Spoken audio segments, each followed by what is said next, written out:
antes de entrar con cualquier tema social, o bueno, el que voy a decir también de alguna manera toca lo social, quería volver a, como hice en una ocasión cuando empezaban apenas los estados de emergencia y los toques de queda, que todo el mundo sabe cuál es mi opinión sobre ambas cosas. Y creo que hay gente que ha pretendido volver a creer que realmente los toques de queda van a tener una influencia en el tema de la pandemia, pero sea como sea, ya se decidió volver a esto. Quiero pedir a los cuerpos armados y la Policía Nacional que hagan lo posible porque su personal, cuando esté trabajando, laborando, lo hagan en las mejores condiciones.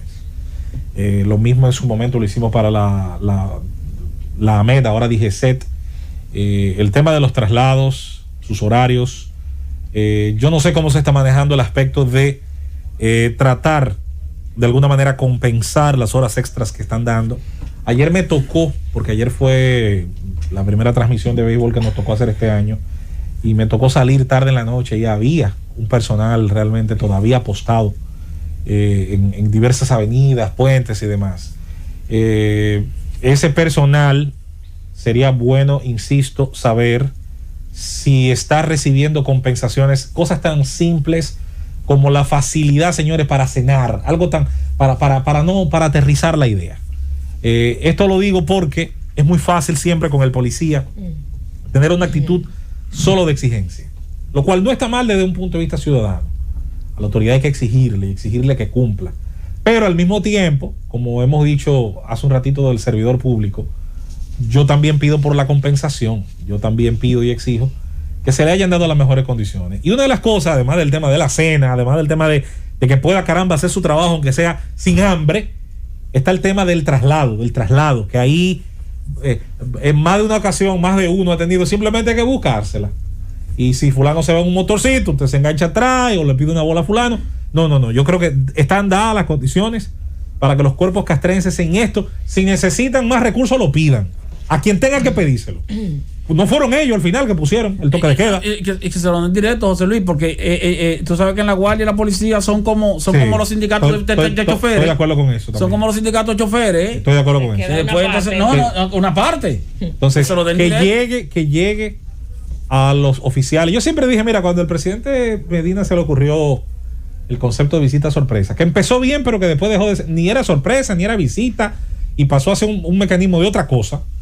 Pero en principio tenía algo interesante, y era la idea de que el presidente podía hipotéticamente llegar a una institución sin tanto aviso, excepto el tema de seguridad tal vez, y simplemente llegar ahí y ver cómo funciona y preguntarle a los servidores que encontraba cómo están las cosas. Usted tiene lo que necesita para trabajar, cuál es el problema, es la luz, es el voltaje, es el qué sé yo cuánto, es la máquina, ¿por qué eso no sale? Porque ahí hay una fila y aquí no. Cosas como esa. Entonces yo me gustaría, sobre todo los altos oficiales que tienen algún interés en que las cosas salgan bien, que sean ellos mismos los que puedan auscultar, preguntar, sobre todo a los miembros de esas instituciones que son los que están dando la cara, porque a todo esto son los que están en la primera línea de batalla.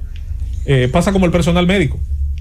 Usted se fija por qué se invierte, por ejemplo, los porcentajes de género que están afectados. Cuando tú tomas la población en general, son más hombres, que están más en la calle, que suelen ponerse más en riesgo. Pero cuando tú vas al personal médico, se invierte, y tiene que ver necesariamente porque hay más enfermeras, tiene que ver porque hay una gran población también de mujeres que están en el campo de la medicina y que están precisamente dentro de los especialistas, que están en la primera línea de batalla. Entonces, quería llamar la atención sobre eso, porque hay comunicadores, que bueno, al final el sombrero, el que le sirva que lo ponga y le quede bien.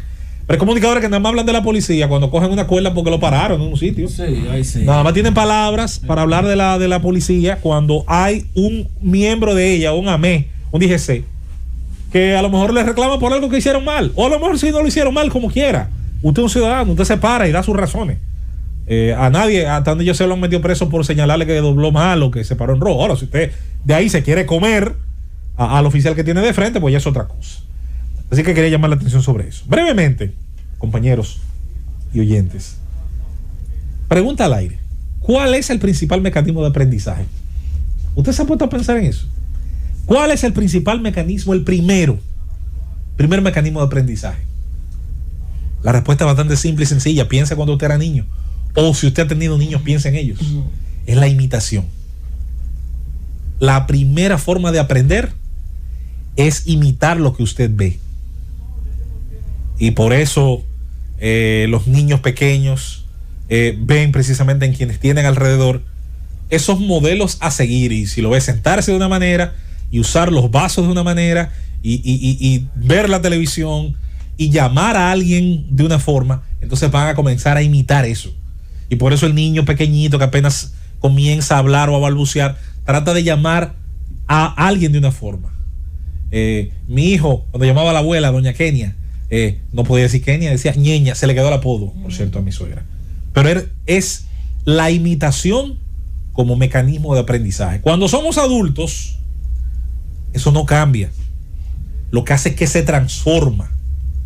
Usted llega a una empresa, a todos nos ha pasado eso, primer día en un trabajo, y una de las primeras cosas que usted observa es el comportamiento de los demás en el momento de ir al baño, en el momento de pararse al área de comida, al parquearse.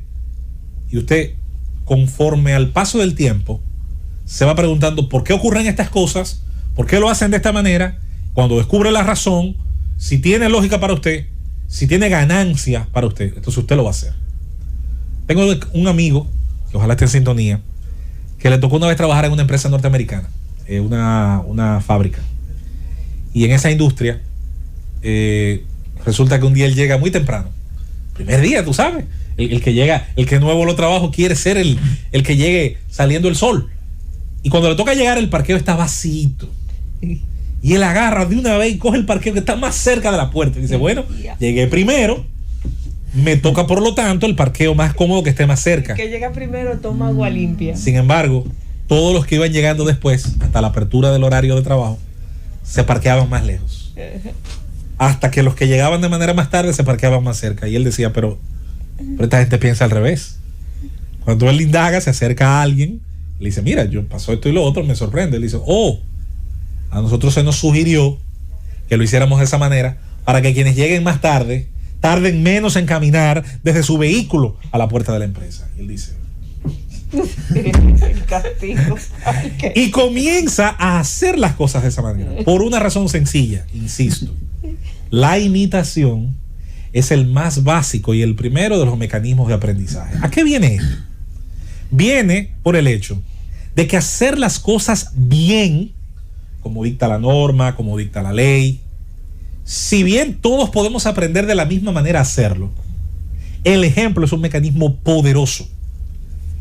Otra demostración y un ejemplo más sencillo y simple, y que mucha gente cita, aunque yo creo que a veces no se cita en el contexto adecuado, es el hecho de que un dominicano, migrante o viajante temporal a los Estados Unidos o a cualquier país del primer mundo, no necesita, cuando llega al Kennedy o al aeropuerto de Miami o a Barajas en Madrid, no necesita leerse la ley de ese país. No le dan un ejemplar de la Constitución de esa nación y se la lee en 5 minutos y sabe lo que debe hacer y no debe hacer. No.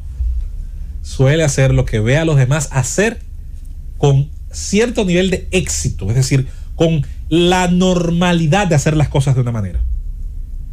Entre esas cosas está respetar el semáforo, los carriles, no violentar el resto de las leyes de tránsito, tomar su lado derecho de la acera, algo tan simple como esto, tratar de ser respetuoso sobre todo con los espacios que ocupan los demás, ni hablar ya con el tema de las reglas de vivienda que son bastante exigentes en relación sobre todo a los espacios comunes, el tema de los parqueos, sobre todo donde hay parquímetros, que dicho sea de paso, por eso es tan difícil a veces implementar ciertas tecnologías que vienen a intentar hacer algo bueno en una sociedad que de antemano no tiene la convicción de que eso conviene.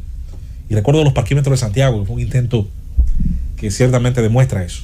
Ese efecto que algunos han llamado efecto espejo, tiene otros nombres, no es más que una extensión precisamente del poder que tiene el ejemplo.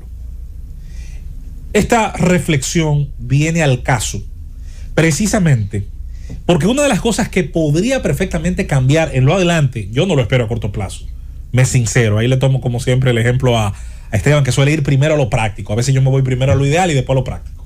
Aquí me voy a ir primero a lo práctico, voy a invertir mi tendencia a hacerlo de otra manera. Es el hecho de que tarde o temprano una de las cosas que pueda cambiar en la cultura de quienes nos gobiernan, y ahorita hablamos del Congreso y de un hotel y de la posibilidad de que a lo mejor se acomode para bien o para mal a los congresistas. Es el hecho de que nuestros gobernantes, aunque perciban sí los salarios que merecen, aunque tengan los puestos con las compensaciones que de alguna manera equilibren las obligaciones que tengan, sean capaces, ahora cuando salen al terreno de todos, no solamente de respetar las reglas comunes, sino también de padecer, porque no, las consecuencias de todo el tiempo que tenemos haciéndolo mal. A mí toda la vida, yo lo he dicho, lo admito, una cosa que más me ha irritado siempre de los símbolos del poder es la idea de que un congresista, un legislador y un ministro no pueda padecer los mismos tapones que yo padezco. Sí, alguien dirá que eso que es una simpleza, para mí no lo es, para mí significa mucho, porque implica que él va a vivir en una burbuja de radiocomunicación, de patrulla, de franqueador, que le va a impedir reconocer el problema mientras él esté en ese puesto. Yo entiendo que se necesita que médicos y funcionarios lleguen a tiempo a sus trabajos, porque esto, por lo otro, pero nunca voy a suscribir, y con esto cierro el comentario, la idea de elevar a los gobernantes, a ministros, a presidentes, a congresistas, incluso a puestos muchísimo menores que se creen esa película, a vivir en una burbuja donde todo está bien y donde el resto de problemas que viven los contribuyentes que sostienen su salario sean cosas tan lejanas que no impliquen para ellos una prioridad resolver. Y eso he dedicado estos días, y creo que voy a seguir en los próximos, dando ese consejo, esa advertencia, y tratando de canalizar ese tipo de preocupaciones a quienes van a ir el 16 de agosto a puestos de gobernanza. Tiene que cambiar la relación de los símbolos de poder con el resto de la ciudadanía. Tiene que cambiar. Y tiene de alguna manera que equilibrarse en ese sentido, para que a lo mejor, padeciendo parte de mis problemas, usted se preocupe en solucionarlo, porque para eso yo voté por usted.